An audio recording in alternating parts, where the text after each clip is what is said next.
Hi வஜி, இந்த வீடியோவில் என்ன டிஸ்கஸ் பண்ண போகிறோன்னா, உங்கள் க்ரஷ்ஷுக்கிட்ட உங்கள் லவ்வை நீங்கள் ப்ரப்போஸ் பண்ண போகிறதுக்கு முன்னாடி சில கேள்விகள் உங்களை நீங்களே கேட்டுக்கணும். ஏன்னா இந்த கேள்விகளை கேட்குறதுனால உங்களுக்கு சில தெளிவு வரும். அதனால் இந்த வீடியோவை கொஞ்சம் கூர்ந்து ஃபுல்லாக தயவு செய்து பாருங்கள்.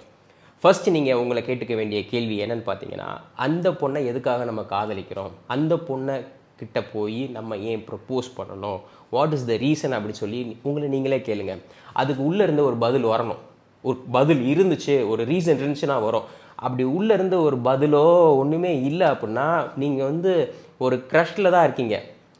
ஒரு தீர்மான முடிவே இல்லை உங்ககிட்ட. அதனால இந்த இடத்துல அப்படியே ஒரு ஸ்டெப் பின்னாடி யோசிங்க. பொறுமையாக யோசித்து நீங்கள் முடிவெடுங்க. யூ ஹாவ் நோ ரீசன் மச்சி, யோசிச்சுக்கோங்க. ரெண்டாவது, நம்ம வீட்டில் இதை அக்செப்ட் பண்ணுவாங்களா? ட்ரூத் உடச்சி ரியாலிட்டி தான் நம்ம இங்கே பேசணும். அக்செப்ட் பண்ணுவாங்களா? உங்கள் வீட்டு நிலைமை என்னென்னு உங்களுக்கு தான் தெரியும். உங்கள் அப்பா அம்மா எப்படின்னு உங்களுக்கு தான் தெரியும். இல்லை அந்த பொண்ணோட வீட்டில் அப்பா அம்மா எப்படின்னு அவங்களுக்கு தான் தெரியும். பார்த்துக்கோங்க. நம்ம வீட்டில் இதை அக்செப்ட் பண்ணுவாங்களா?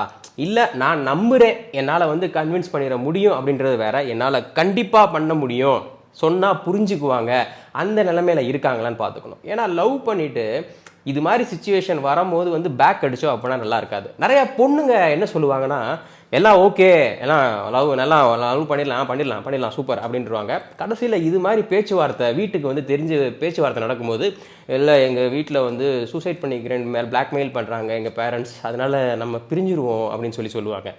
இதுக்கு ரெடி ஆகிக்கோங்க. மூணாவது விஷயம், இந்த இன்டர் கேஸ்ட்டு லொட்டு லொசுக்கு நிறையா இருக்குது பார்த்தீங்களா? இதெல்லாம் அக்செப்ட் பண்ணுவாங்களா உங்கள் வீட்டில் அப்படின்றத நல்லா தெரிஞ்சுக்கோங்க.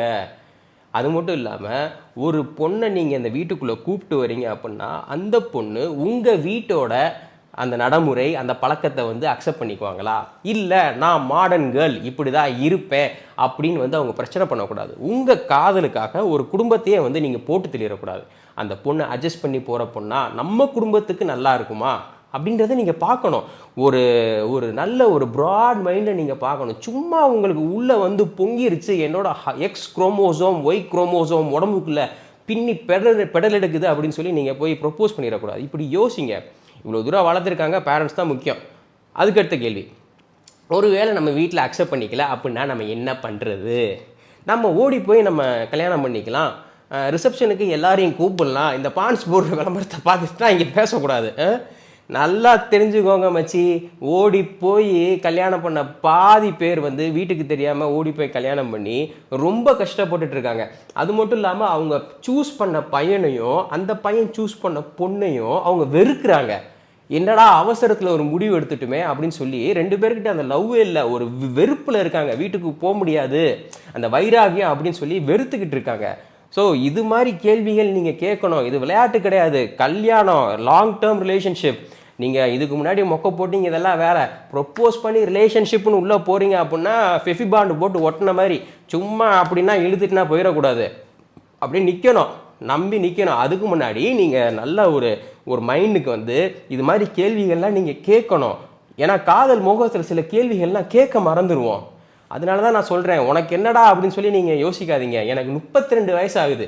இதில் நீங்கள் பார்க்குறவங்க முக்கால்வாசி பேர் என்னை விட சின்ன பையனாக தான் இருப்பீங்க. எனக்கு கவலை இல்லை. ஆனால் பார்க்குறவங்க எல்லாருமே சேஃபாக இருக்கணும். எனக்கு இந்த ஃபேமிலி, இந்த யூடியூப் ஃபேமிலின்றது எனக்கு முக்கியம். அதனால தான் நிறையா உண்மைகளை நான் உடச்சி பேசுகிறேன். நான் தயவு செய்து உங்கள் க்ரஷ்ஷிட்ட நீங்கள் ப்ரப்போஸ் போகிறதுக்கு முன்னாடி இந்த கேள்விகளை நீங்களே கேட்டு ஒரு எக்ஸாமினேஷன் மாதிரி வச்சுக்கிட்டு அதுக்கடுத்து நீங்கள் போய் ப்ரப்போஸ் பண்ணுங்கள். உங்கள் ஃப்யூச்சர் என்னன்றதை நீங்கள் பிளான் பண்ணுங்கள். சொல்லப்போனால் நான் நிறையா வீடியோஸ் பண்ணியிருக்கேன். இதுக்கடுத்து நிறையா வீடியோஸ் நம்ம சேனலில் நான் பண்ண தான் போகிறேன்.